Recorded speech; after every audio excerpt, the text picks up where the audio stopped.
والصلاة والسلام على من لا نبي بعده اما بعد فاعوذ باللہ من الشیطان الرجیم بسم اللہ الرحمن الرحیم۔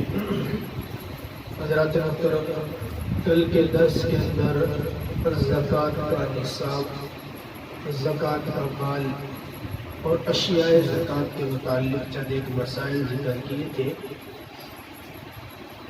حدیث مبارکہ میں جناب نبی پاک صلی اللہ تعالیٰ علیہ وسلم کا واضح فرمان ہے انما الاعمال بالنیات، اعمال کا دار و مدار نیتوں کے اوپر ہے۔ زکوٰۃ بھی چونکہ ایک عمل ہے، ایک عبادت ہے، نیت کا اس عمل اور عبادت کے اندر بھی بڑا اہم اور بنیادی طور پر دخل ہے۔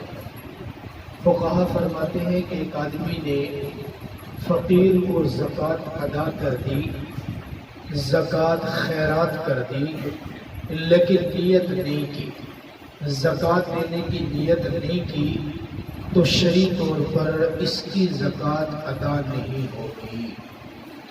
البتہ زکوٰۃ کی ادائیگی کے وقت نیت کرنے کی دو صورتیں جو عام طور پر معروف ہیں، ایک تو یہ ہے کہ آدمی نے سال گزرنے کے بعد اپنے مال کے اندر سے زکوٰۃ کا حساب کیا اور حساب کر کے جو زکوٰۃ کا پیسہ بنتا تھا اس کو اپنے کل مال سے بالکل الگ کر کے رکھ دیا زکوٰۃ کی نیت سے۔ مثال کے طور پہ ایک شخص حساب کرتا ہے، جی میرے پاس 4000 روپے زکوٰۃ کے بنتے ہیں، اس نے اپنے کل مال کے اندر سے 4000 روپے الگ نکالے، زکوٰۃ کی نیت کی اور ان کو رکھ دیا کہ جب کوئی مستحق ملے گا میں اسے 500 روپے یا 1000 روپے یا یکمشت 4000 روپے اٹھا کر دے دوں گا۔ اس طرح زکوٰۃ کی نیت سے الگ کر کے رکھ دیا، پھر جب فقیر کو دینے لگا اس وقت زکوٰۃ کی نیت نہ بھی کرے تب بھی اس کی زکوٰۃ ادا ہو جائے گی۔ اور دوسرا طریقہ یہ ہے کہ ایک آدمی نے اپنے مال کے اندر زکوٰۃ کا حساب کیا اور حساب کر کے کاپی کے اوپر لکھ لیا، حساب کیا جی میرے پاس اس سال 10,000 روپے زکوٰۃ کے بنتے ہیں، کاپی کے اوپر نوٹ کر لیا کہ جب کوئی مستحق ملے گا میں دے دوں گا۔ اب ایسا آدمی مستحق کو زکوٰۃ ادا کرتے وقت نیت اگر نہ کرے تو اس کی زکوٰۃ ادا نہیں ہوگی۔ مطلب کوئی مستحق نکلا، اس نے حساب تو کیا ہوا ہے، جیب سے 1000 روپے نکالے اس کو دے دیے، اب دیتے وقت نیت کرنا اس کے لیے ضروری ہوگا۔ اگر نیت نہیں کرتا تو اس کی زکوٰۃ ادا نہیں ہوگی۔ البتہ اگر یہ فقیر کو دے رہا تھا اور دیتے وقت اس سے کسی، اگلی بات زکوٰۃ کے لیے نیت کرنا ضروری ہے، جس کو دے رہے ہیں اس کو بتانا کوئی ضروری نہیں ہے۔ اس کو آپ نہ بھی بتائیں نا کہ یہ زکوٰۃ کا پیسہ مستحق ہے، وہ زکوٰۃ کا آپ اس کو دے رہے ہیں، اس کو نہ بتائیں تب بھی زکوٰۃ ادا ہو جائے گی۔ لیکن دینی مدارس یہ اسی طرح رفاہ عامہ کے کام کرنے والے اور کوئی بھی لوگ ہیں، ان کو زکوٰۃ بتا کر دینی چاہیے، اس لیے کہ جب آپ زکوٰۃ بتا کر دیں گے تو وہ زکوٰۃ کو زکوٰۃ کے مصرف میں خرچ کریں گے۔ اگر کوئی آدمی صاحب نصاب ہے، اس کے مال کے اوپر زکوٰۃ گزر گئی ہے، کوئی فقیر اس کی اجازت کے بغیر اس کے مال سے زکوٰۃ اٹھائے، اس کو پتہ چل گیا کہ اس کے پاس زکوٰۃ کے پیسے پڑے ہیں، یہ اس کی اجازت کے بغیر اس کے مال سے زکوٰۃ لیتا ہے، کیا زکوٰۃ ادا ہوگی؟ فرماتے ہیں صاحب مال کی زکوٰۃ ادا نہیں ہوگی، اس لیے کہ فقیر زکوٰۃ لے رہے لیکن مالک نے نیت تو نہیں کی نا، جب اس کی نیت نہیں پائی گئی تو زکوٰۃ ادا نہیں ہوگی۔ اسی طرح کوئی آدمی کسی سے زکوٰۃ کا پیسہ زبردستی چھینتا ہے، تو زبردستی چھیننے کی وجہ سے بھی اس کا تو شاید گزارا چل جائے، لیکن جس کے پاس سے مال چھینا گیا اس نے نیت نہیں کی، اس لیے اس کی زکوٰۃ ادا نہیں ہوگی۔ جب مال کے اوپر سال پورا ہو جائے، فقہا فرماتے ہیں بہتر بات یہ ہے کہ جلد از جلد زکوٰۃ ادا کر دی جائے، اس لیے کہ انسان کی زندگی اور موت کا پتہ نہیں ہوتا۔ اگر کوئی آدمی زکوٰۃ واجب ہونے کے بعد مر گیا، زکوٰۃ اس کے مال میں واجب ہو چکی، سال پورا ہو چکا، یہ مر گیا، اس کے مرنے کے بعد اس کے مال سے زکوٰۃ ادا کرنا جائز نہیں ہے۔ اب وہ مال اس کا رہا ہی نہیں ہے، وہ مال اس کے ورثاء کا بن گیا ہے، ورثاء سارے اکٹھے ہو کے ویسے اپنے مورث کے ساتھ احسان کرتے ہیں، اس کی جانب سے ادا کرنے وہ الگ معاملہ ہے۔ اگر ورثاء ادا نہ کرے نا تو وہ رسا کے ذمہ لازم نہیں ہے ادا کرنا، البتہ اس نے چونکہ ادا نہیں کی، تاخیر کی، اس کے ذمہ گناہ برابر قرار رہے گا۔ اسی طرح خاوند بیوی ہے، خاوند نے زکوٰۃ فرض ہونے کے بعد حساب بھی کر لیا، مال سے الگ بھی کر لیا، لیکن فقیر کو دی نہیں ہے، دینے سے پہلے اس کا انتقال ہو جاتے ہیں، بیوی کے ذمہ کوئی لازم نہیں ہے اس کے مال سے زکوٰۃ ادا کرنا۔ اب وہ مال اس کا رہا ہی نہیں، مرنے کے بعد وہ ورثہ کا بن گیا، اب اس کے ذمہ اس کا گناہ برقرار رہے گا۔ اگر یہ نہیں ادا کرنا، اس لیے کہتے جلد از جلد ادا کر دیا، اور الگ کرتے وقت وصیت جاری کر دی، اپنی بیوی کو کہہ دیا، بچوں کو کہہ دیا، ورثاء کو یا کسی بھی بااعتماد کو وصیت کر دی، میرے مال کے اندر اتنے ہزار روپے زکوٰۃ کے بنتے ہیں، اگر خدا نخواستہ میں مر گیا تو اس کو اللہ کے راستے میں زکوٰۃ ضرور دینی ہے۔ اگر وصیت کر دیتا ہے، پھر فقہا فرماتے ہیں کہ وہ وصیت اس کے تہائی مال سے پورا کرنا ضروری ہوگی، کل مال کا تیسرا حصہ، چاہے زکوٰۃ اس سے زیادہ بنتی ہے یا کم بنتی ہے، کم بنتی ہے پھر تو آسانی سے ادا ہو جائے گی، زیادہ بنتی ہے تو زیادہ ادا کرنے کی اجازت نہیں ہے، بس جو تیسرا حصہ بنتا ہے اتنی زکوٰۃ ادا کریں گے، جو بقیہ زکوٰۃ بچ گئی اس کا گناہ اس کے ذمہ برقرار رہے گا۔ اس لیے میرے دوستو، زکوٰۃ مال یہ اللہ تعالیٰ کی طرف سے نعمت ہے، لیکن ساتھ ساتھ اس کی پکڑ بھی بڑی سخت ہے۔ اللہ رب العزت کے راستے میں جو کچھ دینے کا ارادہ کر لیا، یا جو کچھ بندے کے ذمہ لازم بنتا ہے، اس کو جتنا جلد ہو سکے اتنا جلد ادا کر دینا چاہیے۔ ایک آدمی کے پاس مال کے اندر زکوٰۃ لازم ہو گئی، اس نے زکوٰۃ ادا نہیں کی، کل کا کل مال اللہ کے راستے میں صدقہ کر دیا، 2 لاکھ روپے پڑے تھے، دیکھا کہ مدرسہ فیض الاسلام کی عمارت بن رہی ہے، لوگ مقروض ہیں مدرسے والے، پورے کے پورا مال اٹھا کے صدقہ کر دیا۔ اب کیا ہوگا؟ اب فرماتے ہیں جب مال ہی باقی نہیں رہا تو پورا مال جب صدقہ ہو گیا تو اس کی ذمہ میں اس کی زکوٰۃ بھی ادا ہو جائے گی۔ اگر کچھ مال باقی ہے اور کچھ مال اس نے صدقہ کیا تو صرف صدقہ کرنے سے اس کی زکوٰۃ ادا نہیں ہوگی، زکوٰۃ کے لیے الگ سے مال اس کو ادا کرنا پڑے گا۔ بسا اوقات انسان ایسا کرتا ہے کہ خود زکوٰۃ ادا کرنے نہیں جاتا، بلکہ اپنا کسی کو وکیل بنا دیتا ہے، میں کسی کو وکیل بنا دیتا ہوں، یار یہ زکوٰۃ کے پیسے ہیں، آپ میرے وکیل ہیں، اور جا کے فلاں جگہ پہ ان کو ادا کر دیں۔ اب یہاں پر کس کی نیت کا اعتبار کریں گے؟ وہ موکل جس نے پیسے دیے یا وہ وکیل جو لے کر جا رہے ہیں؟ وہ کہا فرماتے ہیں اصل زکوٰۃ چونکہ وہ صاحب مال ادا کر رہے ہیں، صاحب مال نے اگر وکیل کو دیتے وقت نیت کر لی تو اس کی زکوٰۃ ادا ہو جائے گی، چاہے وکیل آگے نیت کرے یا نہ کرے۔ اگر صاحب مال نے وکیل کو پیسے دیتے وقت نیت نہ کی، وکیل آگے نیت کرتا ہے، تو پھر دیکھیں گے کہ فقیر کے پاس اگر وہ پیسے موجود۔ اما بعد فاعوذ باللہ من الشیطان الرجیم، بسم اللہ الرحمن الرحیم۔ قال اللہ تبارک و تعالی فی کلام المجید والفرقان الحمید، انما یرید اللہ لیذہب عنکم الرجس اہل البیت، وقال النبی صلی اللہ تعالی علیہ وسلم الحسن والحسین سیدا شباب اہل الجنہ، او کما قال علیہ الصلاۃ والسلام۔ حضرات محترم، آج 15 رمضان المبارک ہے، اور اسلامی تاریخ کے اعتبار سے 15 رمضان المبارک کو آقا مدنی کریم صلی اللہ تعالی علیہ وسلم کی پیاری بیٹی جناب فاطمہ رضی اللہ تعالی عنہ کے لخت جگر حضرت علی رضی اللہ تعالی عنہ کے آنکھوں کے تارے حضرت امام حسن رضی اللہ تعالی عنہ دنیا کے اندر تشریف لائے۔ ان کا یوم ولادت سن 3 ہجری 15 رمضان المبارک کو ہے۔ کون امام حسن؟ وہ حسن کہ جن کی پیدائش ہوئی تو ان کا نام پیغمبر نے رکھا، جن کو پیغمبر نے اپنی نبوت والی زبان منہ کے اندر دے کر چسائی۔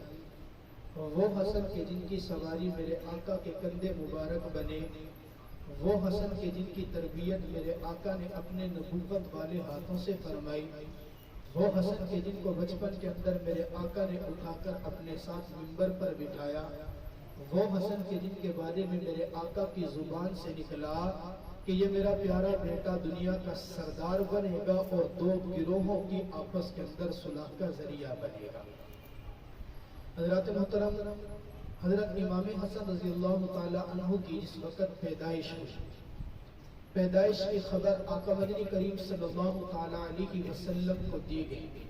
آقا مدنی کریم صلی اللہ علیہ وسلم تشریف لائے اور مسکرا کر فرمایا لاؤ میرا بیٹا کدھر ہے، میں اپنے بیٹے کی زیارت کرتا ہوں۔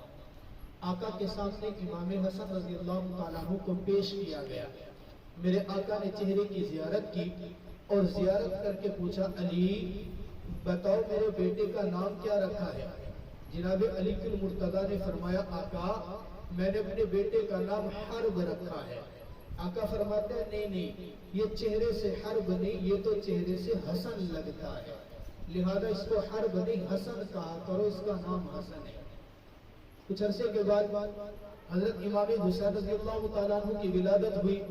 پھر اسی طرح میرے آقا تشریف لائے، آقا نے پوچھا علی اپنے بیٹے کی زیارت کرو، زیارت کی گئی، پوچھا نام کیا رکھا؟ حضرت علی پھر فرماتے ہیں آقا میں نے اپنے بیٹے کا نام حرب رکھا۔ آقا نے چہرہ دیکھ کر فرمایا نہیں یہ چہرے سے حرب نہیں، یہ تو حسین لگتا ہے۔ دوسرے بیٹے کا نام میرے آقا نے حسین رکھ دیا۔ تیسرا بیٹا پھر پیدا ہوا، میرے آقا نے چہرے کی زیارت کی، پوچھا علی نام کیا رکھا؟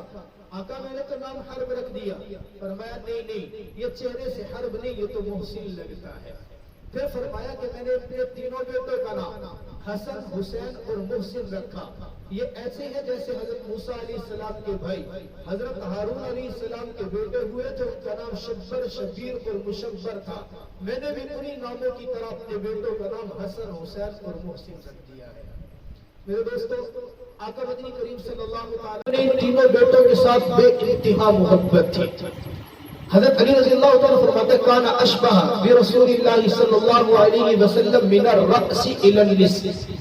آقا مدنی کریم صلی اللہ تعالیٰ علیہ وسلم سے سب سے زیادہ جو مشابہت سر سے لے کر نصف حصے تک رکھتے تھے وہ حضرت حسن رضی اللہ تعالیٰ عنہ تھے، اور نصف حصے سے لے کر پاؤں کے ناخن تک جو سب سے زیادہ مشابہت رکھتے تھے وہ حضرت حسین رضی اللہ تعالیٰ عنہ تھے۔ یہ تینوں بچوں کے اندر سے حضرت حسن رضی اللہ تعالیٰ عنہ کو بچپن کے اندر انتقال ہو گیا۔ حضرت حسن رضی اللہ تعالیٰ عنہ حضرت حسین رضی اللہ تعالیٰ عنہ کی زندگی چلی، لیکن افسوس ہم اہل سنت والجماعت کے اندر سے بھی وہ تو ہے ہی ہیں، ہم اہل سنت والجماعت کی کانفرنس سے بھی امام حسین رضی اللہ تعالیٰ عنہ پہ تو ہوتی ہیں، شہادت حسین تو بیان کی جاتی ہے، فضائل حسین تو ہوتے ہیں، لیکن فضائل حسن اور کمالات حسن کو بہت کم بیان کیا جاتا ہے۔ 12 سن 3 ہجری 15 رمضان المبارک حضرت امام حسن رضی اللہ تعالیٰ عنہ کی ولادت ہوتی ہے۔ میرے آقا ایک مرتبہ اپنی دونوں رانوں میں سے ایک ران کے اوپر حضرت امام حسن کو بٹھائے ہوئے ہیں اور دوسری ران کے اوپر اسامہ بن زید رضی اللہ تعالیٰ عنہ کو بٹھا کر آسمان کی طرف دیکھ کر فرماتے ہیں اللہ میں اپنے ان دونوں بچوں سے محبت کرتا ہوں، اللہ تو بھی ان دونوں سے محبت فرمانا۔ اور ایک اور روایت بناتا ہے میرے آقا چادر کے اندر ایک طرف حضرت امام حسن کو اور دوسری طرف امام حسین رضی اللہ تعالیٰ عنہ کو لپیٹ کر آتے ہیں اور محبت سے دونوں کا بوسہ لے کر فرماتے ہیں اللہ میں اپنے ان دونوں بچوں سے محبت کرتا ہوں، اللہ تو بھی ان سے محبت کرنا، اور اللہ جو ان سے محبت کرے گا تو ان سے بھی محبت کرنا۔ اندازہ کیجئے کہ اپنے ان دونوں بچوں کی محبت کے لیے محبت میں آقا مدنی کریم صلی اللہ تعالیٰ علیہ وسلم نے کیسے، علماء نے لکھا حضرت حسنین کریمین رضی اللہ تعالیٰ عنہما کی محبت ایمان کی نشانی ہے، اور ان دونوں سے بغض رکھنا یہ نفاق کی علامت ہے۔ اس لیے میرے دوستو حضرت حسن اور حضرت حسین رضی اللہ تعالیٰ عنہ سے محبت، ان کی ولادت کا بڑا عجیب واقعہ۔ حضرت ام الفضل رضی اللہ تعالیٰ عنہ عورت ہے، آتی ہے میرے آقا کے پاس، آ کر پوچھتی آقا میں نے رات خواب کے اندر بڑا عجیب ماجرا دیکھا، میں خواب کے اندر دیکھتی ہوں کہ آپ کے بدن کا ایک حصہ کاٹ کر میری جھولی میں ڈال دیا ہے۔ آقا میں بڑی پریشان ہوں، خواب کے اندر میں نے دیکھا آپ کے بدن کا حصہ کاٹ کر میری جھولی میں ڈالا، میری آنکھ کھل گئی۔ آقا مسکرا کے فرماتے پریشان ہونے کی ضرورت نہیں، یہ تو بڑا اچھا خواب ہے۔ پوچھا تھا خواب اچھا کیسے ہے؟ فرمایا اس لیے کہ اللہ میری لختے جگر فاطمہ کو بیٹا دے گا، اور وہ بیٹا تیری جھولی میں آئے گا، اس کی تربیت کی سعادت تجھے نصیب ہو۔ اس کے بعد حضرت امام حسین حضرت حسن رضی اللہ تعالیٰ عنہ کی ولادت ہوتی ہے۔ بالکل خواب کی طرح ام الفضل کو دودھ پلانے کا موقع ملتا ہے۔ میرے دوستوں، پیدائش کے بعد میرے آقا حضرت امام حسن رضی اللہ تعالیٰ سے بڑی محبت کیا کرتے تھے، بڑی محبت۔ کبھی محبت کے اندر اٹھا کر میرے آقا کو کندھوں پر بٹھاتے، کبھی میرے آقا اپنی پشت کے اوپر سوار کر لیتے، کبھی نماز کے اندر ہوتے تو یہ بچے حضرت امام حسن اور حسین دوڑ کر آتے، میرے آقا کی پشت پر سوار ہوتے، آقا ان کی وجہ سے اپنے سجدے کو طویل کر لیتے۔ ایک مرتبہ میرے آقا گھر کے اندر سے نکلتے ہیں، اپنے کندھوں پر امام حسن اور حسین کو سوار کیا ہوا ہے، کسی صحابی نے دیکھا تو مسکرا کر فرمایا کتنا بہترین سوار، کتنی بہترین بچوں یہ تمہاری سواری ہے، پیغمبر، وقت کا پیغمبر تمہاری سواری بنا۔ آقا مسکرا کے فرماتے صرف سواری کو نہ دیکھو، سوار خوبصورت ہے تو ان بچوں کی سواری، ان سے سواری کو نہ دیکھو کہ سواری کتنی خوبصورت، یہ دیکھو کہ ان پر سوار ہونے والے سوار بھی جنت کے شہزادے ہیں۔ آقا فرماتے الحسن والحسین سیدہ شباب اہل الجنہ، میرے اللہ نے سید امام حسن اور حسین کو جنتی نوجوانوں کا سردار بنایا۔ ایک مرتبہ آقا مدنی کریم صلی اللہ علیہ وسلم کے گھر کے اندر آئے، آپ علیہ السلام تشریف لائے تو حضرت علی رضی اللہ تعالیٰ عنہ، حضرت فاطمہ رضی اللہ تعالیٰ عنہ آرام فرما رہے تھے۔ امام حسن رضی اللہ تعالیٰ عنہ وہ بھوک کی وجہ سے رو رہے تھے۔ آقا گھر کے اندر داخل ہوئے، دیکھا کہ شہزادہ رو رہا ہے، آقا اٹھاتے سینے سے لگاتے ہیں، اما فاطمہ کو نہیں جگایا، حضرت علی رضی اللہ تعالیٰ عنہ کو نہیں جگایا، اٹھا کر صحن میں لے آئے، دیکھا صحن کے اندر بکری کھڑی ہے، اندازہ کرنا اندازہ، قربان حسین تیرے مقدر پر، جس کی بھوک کو دیکھ کر پیغمبر پریشان ہے، جس کی بھوک کو دیکھ کر پیغمبر پریشانی کے عالم میں، بکری تو خود چل کر جاتے ہیں، بکری کے تھنوں کو دودھ دھو کر میرے آقا اپنی نبوت والے ہاتھوں سے دودھ نکالتے ہیں، اور اپنی نبوت والے ہاتھوں سے وہ دودھ کا کٹورا اٹھا کر حضرت امام حسن کے لبوں پر لگا کر پیغمبر اپنے ہاتھوں سے دودھ پلاتے ہیں۔ اندازہ کیجئے اس امام حسن کی شان کیا ہوگی۔ ایک مرتبہ حضرت امام حسن بچپن کے اندر رو رہے ہیں، میرے آقا اٹھاتے ہیں اور اٹھا کر اپنی لسان نبوت، اپنی زبان مبارک نکال کر امام حسن کے منہ کے اندر دی، امام حسن نبوت کی زبان کو چوستے ہیں۔ ہم تو اپنے بچوں کو چپ کرانے کے لیے نپل ان کے منہ میں دیتے ہیں، فیڈر منہ میں دے دیا، قربان امام حسین کی شان پر جس نے خاموش ہونے کے لیے، چپ ہونے کے لیے چوسی بھی، تو کیا میرے آقا کی نبوت والی زبان چوسی؟ کتنا بڑا مقام امام حسن۔ اللہ تبارک و تعالیٰ نے امام حسن رضی اللہ تعالیٰ کو سخاوت، فہم و فراست ان بڑا عطا کہ اکثر خاموش رہا کرتے تھے، اکثر بولتے، کبھی جب بھی بولتے تو علمی دلائل نکالا، کیوں نہ نکالتے؟ ان کا باپ علم، حضرت اسلام نے فرمایا انا مدینۃ العلم علی جن بابھا، علم کا دروازہ جس کا باپ ہو اس کے بیٹے کا کیا مقام، بیٹا بھی عام نہیں۔ روایت میں لکھا ہے حضرت امام حسن نے 25 حج ایسے ہیں جو پیدل کیے، ایک مرتبہ حج کے اوپر 25 حج پیدل، ایک مرتبہ حج پہ گئے حضرت امام حسن رضی اللہ تعالیٰ، امام حسین رضی اللہ تعالیٰ، 7 چچا زاد بیٹے عبداللہ بن جعفر طیار رضی اللہ تعالیٰ، یہ سفر کر گئے۔ اب حج کرنے کے جا رہے، راستے کے اندر جاتے جاتے ایک مقام پر پہنچے، جنگل ہے، جنگل کے اندر سامنے خیمہ لگا ہوا ہے، بارش شروع ہو گئی، ادھر ادھر دیکھا کہیں پہ بھی سر چھپانے کی جگہ نہیں ہے، سامنے خیمہ ہے، خیمے کے اندر جا کے پناہ گزین ہوتے ہیں، خیمے کے اندر ایک بوڑھی عورت ہے، ایک بوڑھا مرد ہے، بس دونوں وہاں پر موجود، ان سے اجازت لی، اندر رہنے لگے۔ جب انہوں نے دیکھا کہ حضرت امام حسن، امام حسین، جعفر، عبداللہ بن جعفر وہ آئے ہیں، ہمارے بڑے خوش ہوئے، اپنے گھر کے اندر سے بکری ذبح کی، بکری ذبح کر کے تازہ گوشت مہمان نوازی کے اندر پیش کیا۔ روایت میں لکھا 8 دن تک بارش رہی، 8 دن تک یہ حضرات ان کے مہمان بن کر رہے، اور وہ 8 دن ہر کھانے کے وقت میں تازہ بکری ذبح کر کے گوشت اس کا پیش کیا کرتے۔ امام حسن رضی اللہ تعالیٰ نے فرمایا کہ آپ ہمارے میزبان ہیں، ایک بکری آپ نے ذبح کر لی، 2-3 دن اس کا گوشت چل جائے گا، نئی بکری ذبح نہ کرو۔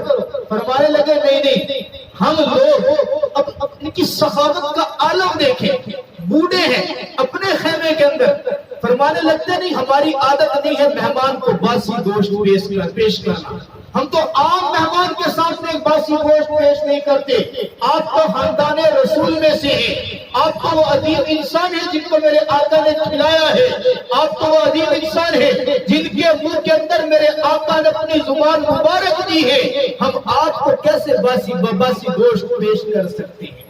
اچھا یہ بھی 8 دن کے بعد وہاں سے روانہ ہوتے ہیں تو کیا کر جاتے ہیں؟ اچھا جب کبھی مدینہ منورہ آنا آ کر ہم سے ایک مرتبہ ملنا ضرور. وقت گزر گیا، 8 دن کی بارش ختم ہوتی ہے، ختم ہونے کے بعد یہ بھی اپنے سفر پر روانہ مدینہ میں. ایک وقت ایسا آیا کہ بوڑھی عورت اور مرد کے اوپر فاقہ ہو گیا. فاقے کی زندگی گزارتے گزارتے اتفاق سے مدینہ پہنچ گئے. مدینہ پہنچ کر عورت کے دماغ میں بات آئی کہ ہمارے پاس ایک مرتبہ آل رسول آئی تھی، امام حسن امام حسین آئے تو ان کے پاس چلتے ہیں. وہاں پہنچتے ہیں تو حضرت امام حسن نے دیکھا، احتراماً کھڑے ہو گئے. دادا کیجیے، نبوت کا شہزادہ احتراماً کھڑا ہوتا ہے ایک بوڑھی عورت کے لیے. کھڑے ہو کر آگے بڑھ کر استقبال کرتے ہیں. پوچھا کیسے تشریف لائے؟ کہا فقر و فاقہ کے اندر مبتلا. کہا بیٹھ جاؤ. بیٹھنے کے بعد 1000 دینار اسی وقت منگوائے اور بکریوں کا ایک پورا ریوڑ ان کو ہدیے کے اندر پیش کر. یہ 1000 دینار اور بکریوں کا ریوڑ لے کر پہنچے امام حسین رضی اللہ تعالیٰ عنہ. امام حسین پوچھتے میرے بڑے بھائی نے کیا دیا؟ کہا 1000 دینار دیا، بکریوں کا ریوڑ دیا. کہا اس نے 1000 دیا، جو میں تمہیں 2000 دینار اس سے زیادہ بکریاں دیا کرتا ہوں. چلتے حضرت عبداللہ بن جعفر طیار کے بعد پوچھا میرے دونوں بھائیوں نے کیا دیا؟ کہا ایک نے 1000 دینار دیے، دوسرے نے 2000 دینار دیے. ایک نے بکریوں کا ریوڑ دیا، دوسرے نے اس سے زیادہ بکریاں دی. تو مسکرا کر کہتے اچھا جتنا میرے دونوں بھائیوں نے دیا میں ان دونوں جتنا اکیلا تمہیں اللہ کی رضا کے لیے ہدیہ کرتا ہوں. سخاوت کا عالم دیکھیں. ایک باغ کے اندر گئے، باغ کے پاس سے گزرے، دیکھا باغ کے اندر کام کرنے والے ایک مالی اللہ نے کمال درجے کا عطا کیا. ایک واقعہ آیا، کیس آیا حضرت علی رضی اللہ تعالیٰ عنہ کے پاس. کیس بھی کیسا؟ حضرت علی اپنی عدالت میں بیٹھے ہوئے ہیں. ایک کیس آتے جنگل کے اندر سے پولیس والے پکڑ کرے ایسے شخص کو جس کے ہاتھ کے اندر خنجر ہے، خنجر سے خون ٹپک رہا ہے. پولیس والے کہتے ہیں ہم نے پکڑا ہے جنگل کے اندر، یہ خنجر سے خون ٹپک رہا تھا، سامنے ایک مرد پڑا ہوا تھا، گلا کٹا ہوا تھا، لاش تڑپ رہی تھی، خون نکل رہا تھا. اس کو رنگے ہاتھوں پکڑا، گلا اسی نے کاٹا ہے. حضرت علی کے پاس لے کر آ گئے. حضرت علی شخص سے پوچھتے ہاں تم نے قتل کیا؟ کیا تو رنگے ہاتھوں پکڑا گیا؟ کہنے لگا جی مجھ سے غلطی ہوگی، قتل میں نے اقرار جرم کر لیا. اقرار جرم کے بعد ابھی حضرت علی کوئی فیصلہ کرتے، فیصلہ کرنے سے پہلے دور سے ایک اور نوجوان بھاگتا ہوا آتا ہے. بھاگتا ہوا اگر کہتے علی آپ امیر المؤمنین ہیں، آپ پیغمبر کے داماد ہیں، آپ فاطمہ کے خامد ہیں، آپ حضرت امام حسن حضرت حسین کے والد ہیں، خدا را میں آپ کے سامنے سچ بتاتا ہوں قتل اس نوجوان نے نہیں کیا، قتل میں نے کیا ہے. اس کے بارے میں کوئی فیصلہ نہ فرمائیے. اقرار جرم بے شک یہ کر رہا ہے لیکن قاتل یہ نہیں، قاتل تو میں ہوں. حضرت علی پریشان، وہ خود بھی اقرار جرم کر رہے ہیں، نشانی بھی موجود ہے، میت تڑپ بھی رہی ہے، ہاتھ کے اندر خنجر بھی ہے، خون بھی نکل رہا ہے، قاتل یہ کیسے نہیں؟ حضرت علی اس سے پوچھتے تو بتا تو کیسے قاتل ہے؟ اب توجہ کر رہا وہ آنے والا نوجوان کہتا ہے اے امیر المؤمنین بات یہ ہے وہ نوجوان جو تڑپ رہا تھا، جس کی لاش تڑپ رہی تھی، میں نے اس کو قتل کیا تھا. جب میں قتل کر کے فارغ ہوا اس کی لاش تڑپ رہی تھی. میں نے دور سے دیکھا پولیس والے آ رہے تھے، شوٹے آ رہے تھے، وہ پکڑ سکتے تھے. میں بھاگ کر گیا، سامنے خیمے کے اندر جا کر چھپ گیا. ابھی میں خیمے کے اندر جا کر چھپا تھا، اچانک میں نے دیکھا یہی نوجوان کہیں دور سے آیا، لاش کے قریب پہنچے، اس کے ہاتھ میں خنجر تھا، خون ٹپک رہا تھا. یہ آ کر وہاں پر کھڑا ہو گیا. اتنی دیر میں پولیس والے ہیں اور انہوں نے اس کو پکڑ لیا. اب مجھے نہیں پتا اس کے خنجر پہ خون کہاں سے آیا، بس اتنا ضرور پتا ہے کہ قاتل یہ نہیں ہے، قاتل میں ہوں، میں نے قتل کیا ہے. حضرت علی اس سے پوچھتے ہیں ہاں بھائی تو بتا، اگر تو قاتل نہیں ہے تو خنجر کیسا؟ اگر قاتل نہیں ہے تو خنجر پہ خون کیسا؟ اگر قاتل نہیں ہے تو نے اقرار کیسے کیا؟ اب وہ نوجوان کہتا ہے حضرت علی رضی اللہ یا امیر المؤمنین بات دراصل یہ ہے، جہاں پر یہ قتل ہوا اس سے تھوڑی دور کے فاصلے تھے، جنگل ہی کے اندر میں گھر سے ایک بکرا لے کر آیا. میں نے کہا بکرے کو گھر کے اندر ذبح کروں گا، خون ہوگا، اس کی علائش ہوگی، میں جنگل میں لایا چلو بکرے کو ذبح کرتا ہوں، گوشت بنا کے گھر لے جاؤں گا. میں نے اسی خنجر سے جو میرے ہاتھ کے اندر خنجر تھا، میں نے جنگل کے اندر بکرا ذبح کیا اور بکرا ذبح کر کے جب میں فارغ ہوا میرے ہاتھ پہ خون لگا ہوا تھا، خنجر پہ خون لگا ہوا تھا. میں نے سوچا کہ چلو جتنی دیر کے اندر یہ بکرا ٹھنڈا ہوتا ہے میں چلو ہٹ کر چلتا ہوں، اور مجھے پیشاب آیا تو میں قضاء حاجت سے فارغ ہو جاؤں.